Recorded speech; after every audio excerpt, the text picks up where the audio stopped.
9-may xotira va qadrlash kuni munosabati bilan joylarda O'zbekiston bayrog'i tasviri tushirilgan sharaf lentalari tarqatish aksiyalari tashkil etilmoqda. Aksiya doirasida bayram kayfiyatini ulashish maqsadida Qashqadaryo viloyat favqulodda vaziyatlar boshqarmasi xodimlari tomonidan Qarshi shahar ko'chalari bo'ylab hamyurtlarimizga sharaf lentalari tarqatildi.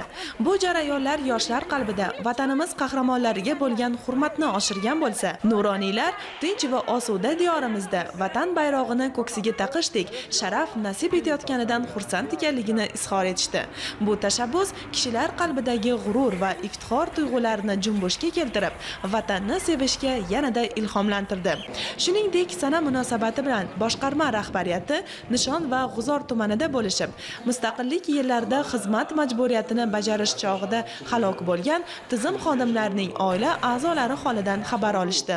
Davlatimiz tomonidan harbiy xizmatchilar oilasiga e'tibor va g'amxo'rlik ko'rsatish bardavom bo'lishi ta'kidlandi.